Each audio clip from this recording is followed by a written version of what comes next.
We have Eugenia here in the studio. Welcome to the stream. How are you? Hi. Thank you so much for having me. It's great to Fantastic. have you on. Would you mind introducing yourself? I mean, everyone knows you're the founder of Replica, but there's a couple other steps in the path, and you're working on something new. How are you? How are you introducing yourself these days? Sure. So my name is Eugenia. I'm founder of Replica. Oh my God, I wanted to say founder and CEO, but I'm not the CEO anymore. Started something new, which we're Yeah. gonna very, very soon. Cool. Um, yeah. Okay, great. Yeah, I mean, I'd love to talk about the when did you start Replica? Because I feel like the most interesting thing is that you were just way ahead of most of the other AI interaction companies, companions, all these trends. What can you give us a little bit about how long you've been in the business and how it's evolved? So we were actually the first generative AI company, the Yeah, first consumer chatbot company powered by generative AI. We yeah. started the company back in 2013. Wow, Wow. That's more than, I that's guess a that's long 12 time years ago. ago now. Yeah. And that was just to focus on conversational AI technology. Hmm. My friend back then worked at Google DeepMind in London, and he came to me and explained this new fascinating technology, word to vector, Hmm. where Oh yeah. finally, yeah, we're like when finally computers could do something with words because Yeah. words would be translated into math, into vectors. So that was one thing. And then ImageNet came out around that time.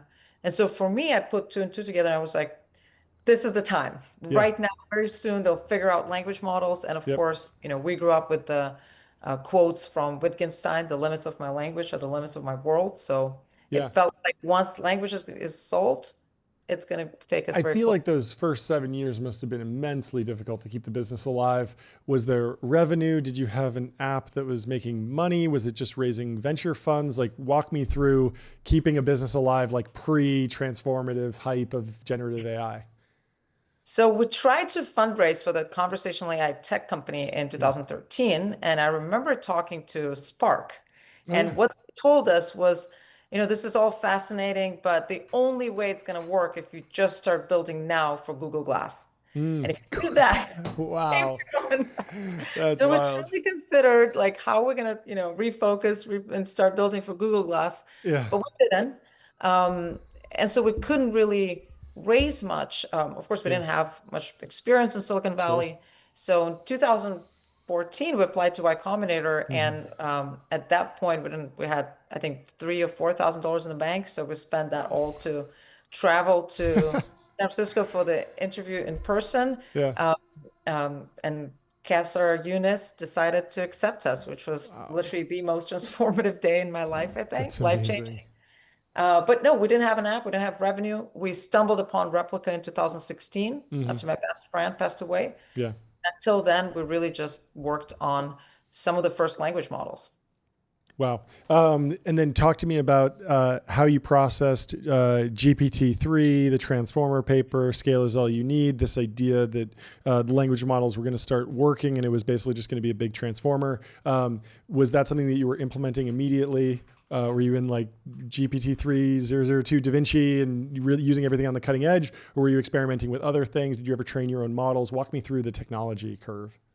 So we had to train our own models. There were Hmm. no models in 2016 when we started Replica. Hmm. So we trained sequence to sequence models. People Hmm. back then believed in recurrent neural networks. Yeah. That did not work. Those Wow. models were complete garbage. And Yeah. unfortunately, there didn't seem to be much of improvement Hmm. there. But we still stuck with them and we figured out a few ways, very creative ways to actually make them have meaningful conversations with people. Hmm. And so we gained a lot of traction. We had 1 million people on our wait list when we Wow. released Replica in 2000. How'd you get 1 million people on a wait list? Did it just go viral or were you running ads? We went pretty viral very, very Wow. quickly. So if you think about it, back then there were no AI products on the App Store. There Yeah. were no chatbots. We owned those keywords. So Sure. people saw that you could sign up for and to build, train your own replica, your own Yeah. conversational AI friend. So people really got into it. We had tons of people, had people reselling those invites on eBay for like $10, $20. It Wow. was really wild. It's And amazing. of course, we weren't prepared because Hmm. before that, all chatbots we were launching had like, I don't know, 10 users on average per day. Yeah. So we weren't ready for the servers to just completely break. But that was really fun. And then, of course, there was a little bit of plateau, but then people moved on to transformers. And I Hmm. think the most transformative moment was the paper by Google about their chatbot called Mina, Oh which yeah. was the first, I think maybe it was like a 3 or 4 billion parameter model, Yeah. but it was the first time where you could see a truly meaningful conversation with a machine happen. Of Hmm. course, it was probably cherry picked. It was a paper. There were no models available. So all we could do is read these papers and build, build, build, and try to Hmm. incorporate that knowledge in the models we were building. But that was the transformational moment. And then when OpenAI decided to release their first API, GPT-3, Hmm. we, they invited us. We went to talk to them, and I remember sitting in an office in a conference room with Mira, with Sam. And Wow. don't remember who else was there, and they basically showed us GPT-3 for the first time, and that felt like magic. Yeah. Because think about it, before that, if you wanted a model to do something, you had to have a data set of that particular data. If you wanted it to have a dialogue with you had to train it on dialect data sets. But then now with GPT-3, they would show us that you could just give this general purpose language model, show it a couple of examples, and just tell it write a tweet like Yeah. Sam Altman would do, and it would just do it. Yeah. Our minds were just blown. Then we knew that finally, here we are. It's remarkable.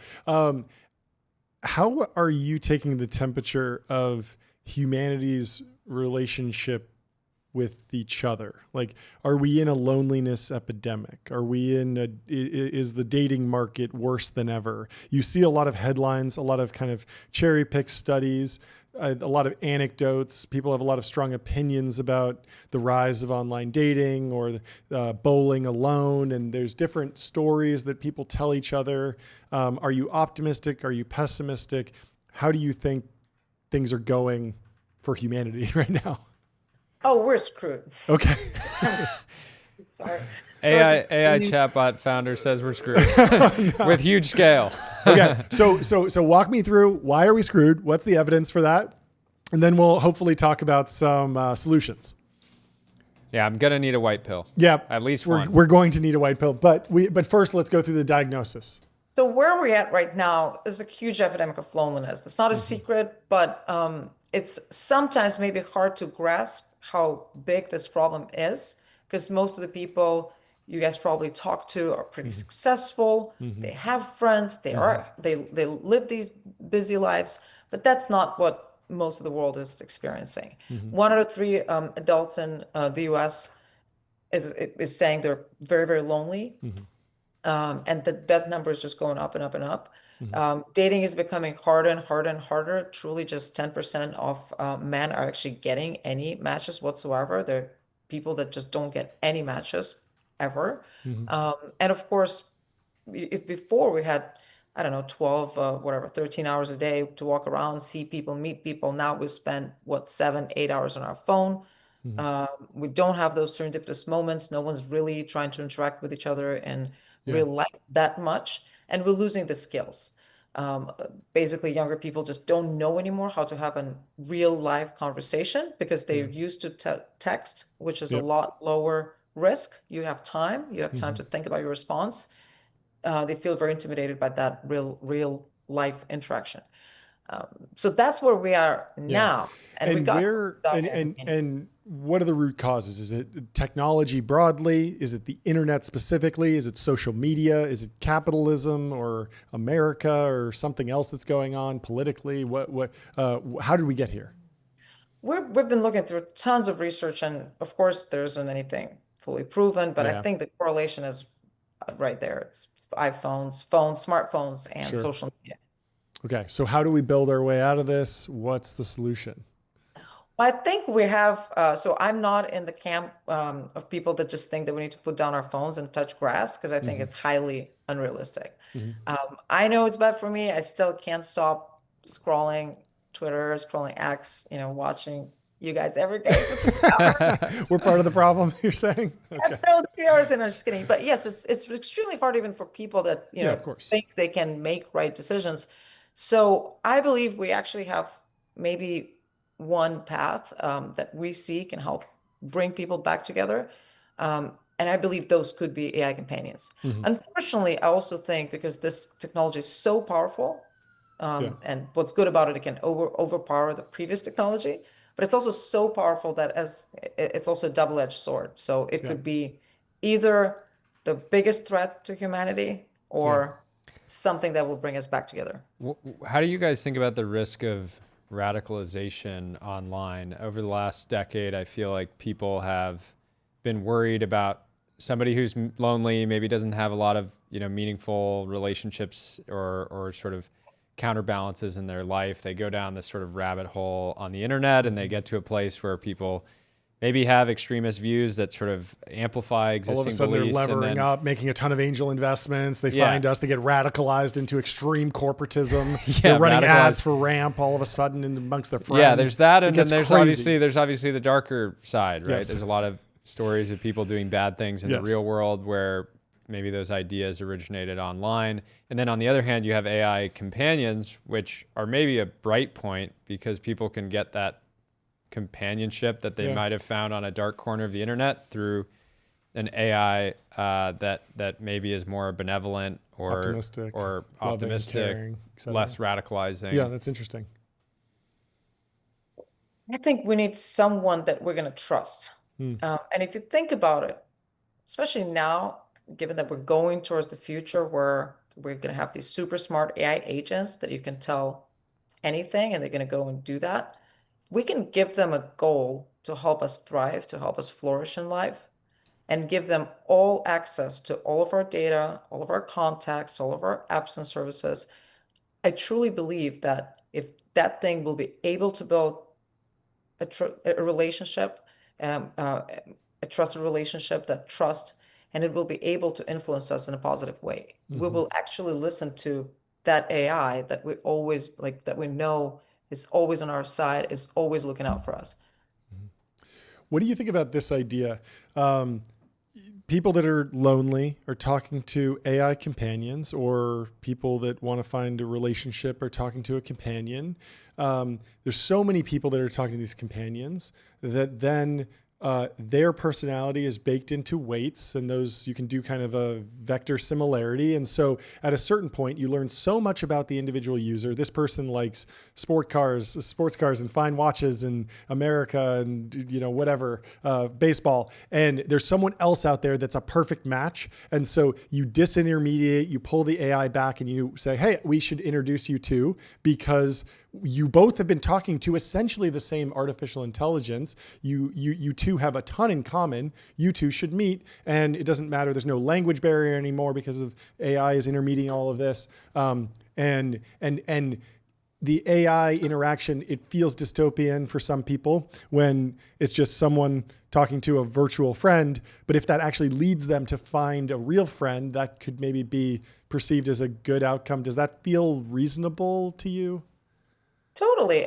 There's one company, my friend Clara Gold from Paris is building Gigi, which is basically connecting, Cool. matchmaking people based on what it knows, what LLM basically parses Interesting. about you from the internet. Yeah. 100%. I think basically the main premise is we need this AI agent that knows us super well and has a good goal that's fully aligned with us. I think that is truly the AI alignment that we should be talking about. What, Wait, sorry. I have Please. on the alignment note. What was your reaction to Glazegate? I'm sure these are You OpenAI's. keep dropping that term, but we came up with that, I'm pretty sure. I mean, but you're probably familiar. Eugenia's Yes. terminally Yes, online yes, like yes. us. It was commonly used for about 1 week when Yep. OpenAI was experiencing, very sycophant Yeah, model. this sycophantic behavior from the model. Good, bad. Did they handle it well? No, What I'm was your sure take? I'm sure you've wrestled with a lot of the Yeah, same issues over totally. time yourself. We had when the models were dumber, we basically just programmed them to love bomb the user. So when we saw the behavior from ChatGPT, we're like, how did this just turn into replica circa 2021? You're like, So copying my every whole AI flow. company, I think, has a problem, has some, story that's problematic. Ours was that basically where that love bombing led us was in 2020. A guy was talking to Replica, and he decided to run this idea by his Replica of going and killing the queen with a Oh yeah, crossbow. And then he Yikes. actually, basically the models were very, very, they agreeable. weren't very smart. They were very agreeable. That was back in 2000, I think 19. Yeah, Um, and so, that doesn't even sound like a plausible, realistic scenario that a person is running by, yeah, by the chatbot. It looked like some crazy role play. He was talking about Star Wars and crossbows and yeah, this and that. But he ended up going to the Windsor Castle, and thank God, he got caught, and yeah. uh, Replica did not kill the queen. But that's the High danger. stakes. We had this in our past, and I think that should be taken very seriously. But we had this in our past. Agreeing to everything the user says is just not the right way to Doesn't go. work. Yeah.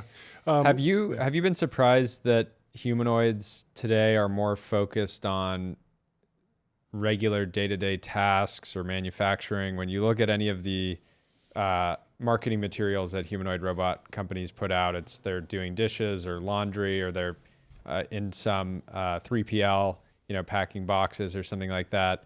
Isn't a more immediate opportunity for them embodying something like a replica or some type of companion, and that all the bot would have to do is just sort of be around, right? It's like if you have a friend over, Sit on the cigar, just sit sit on the the couch sofa, and smoke cigars with me and drink yeah, whiskey. smoke cigars. John would have a cigar partner. But have you been and have you been approached by any of those companies around any type of partnership? What do you got for us there? We have been approached, and we actually thought about it for quite a bit. With obviously the tech isn't fully there, but one thing I want to say that we've seen some marketing from a lot of these bot companies around companionship. Just one thing I want to say: make sure you're prepared for the romantic scenario in some way. I don't know what that way is, That's but gonna like just happen. know that will be the first thing that That most people of the think about. early Yep. adopters are going to go to. And They're I don't have mammals any after all. of that should Well, look like. there's all Yeah. those articles about how like by 2025, people will be having more sex with Yes. robots, Yes. but Yes. that didn't quite Didn't happen. quite So the happen, but timelines were not. yeah. Um, What about big models smell? This idea that the different foundation models have different like vibes to them. Have you been picking up on any of this? Are there any favorite LLMs you have? Are you in Claude world or ChatGPT world? What's your take when you actually just interact with these? I use them all, but Yeah. for me in ChatGPT or in Claude, I actually like the default personality. Hmm. I sometimes add those custom instructions, but then I just feel like, did I mess up a little bit with the intelligence? I sort of want the raw, Yeah. whatever they made it. Yeah. Um, but the problem is like with Replica, none of these closed models really work very well because they're Hmm. just there's too much RLHF in this. Yeah. It's extremely hard to even make them talk like humans. Yeah. So talk about open source models then. What's your take on Llama, Quen, DeepSeek? Are these useful tools for fine tuning, not just in the replica context, but just in the entrepreneurial context? What are you tracking in the open source ecosystem that's exciting? Well, Llama definitely was a huge unlock. And I remember in the beginning of the crazy Gen AI explosion in 2022 and in early 2023, before Llama came out, I think it was March or February 23, it was actually a big question whether you would be able to build a product company with good conversational AI quality if you don't have your own foundational model. So Yeah. back in 2022, I remember most of the investors late 22 were telling us you absolutely have to fundraise right now and build a foundational model. Mhm. For me, it felt like that sort of, that will be a lot of money for Yeah. something that will probably be commoditized very, very soon. But that was definitely not the popular opinion. So Llama was absolutely transformational. With DeepSeek, also great, but the reasoning model is pretty big. So hosting them yourself is a pretty complicated task and pretty expensive. And of course, using their API is somewhat, but maybe not so great. Yeah. uh, what's your take on hardware for AI companionship? You guys have Hmm. focused on the app layer. There's been a bunch of companies that have raised a bunch of money trying to put AI companionship into a single net new device, Mhm. right? Which I'm Like generally, yeah, friend is one, friend.com. friend.com is one. I'm generally optimistic that there may be some new hardware, Yeah. but at the same time, Sesame is doing the glasses. yeah, the glasses are interesting too. At the same time, everybody already has a perfect, beautiful device Phone. that Yep. they use for hours and hours and hours every day. So Yep. I'm curious, like, if you guys have explored your own hardware in the past and how you're thinking about that evolution. I believe in it, but only as an upsell to an existing product. Like for something like Replica, for some of our whale users that really truly power users, that makes sense. Maybe they want to carry something that will just listen to them, and will just have more context as a standalone device. Ooh, that just It's is tough. extremely It's hard. really I tough. mean, we have this phone. It's already Yeah. so great. What are we? Or Yeah. at least I think people will need to start thinking maybe how to build, I don't know, a better AI phone. That Yeah. I think is a possible path. But honestly, all of the devices I've seen, um, Friends.com for sure, very interesting. Avi's a great guy and fantastic, marketing Yeah. taste. But I don't know, we hope this works out and Yeah. we'll learn something from it. Well, I'm not even going to ask if Jordy's seen her, but do you think he should see her? Oof. I honestly think everyone should see her because I see a lot of AGI lab CEOs saying something around Mm-hmm. like, oh, we want to build her. Sure. And I always wonder, have they watched that movie? Because there are two sex scenes in that movie. Yeah. Are they willing to Yeah. actually go that far and And I build wonder, towards do that? they mean like all of it? Or is there some, because I Yeah, don't they're think like, they're we just want to building her. build the profitable part and not the controversial part at all, and not engage with any of the substance of this debate. That's funny. Yeah, where do you see that line between companionship and even B2B, right? Like, do you believe that people are going to have like B2B romance. no. I mean, mean I more love so Ramp, like but I mean more so like AI has the potential to be everything, right? Sure. It has the potential to be somebody's best friend, Sure. their Business business their partner, chief operating officer, chief CFO, CFO. right? Yeah. But then again, on the app side for consumers, people Mm-hmm. like to have their different apps, right? Yeah. They like to have, Microsoft Teams, and then they're having different conversations there than Snapchat. Yeah. So where do you see that line blurring in the future in terms of somebody is just suddenly is like, hey, Replica, can you help me do my homework assignment, right? Or is that even already happening? People already do that. There's basically what Replica is today is a companion that does tons of things with the users. So people learn languages with Replica. People talk about their careers. They do homework. They do prepare for important Mm-hmm. exams, important events, important conversations. So all of that's already happening in Replica. But I do think there are going to be two. Ultimately, I think we're going towards the future where we're going to have two big AI products in our life, one for work and one for life.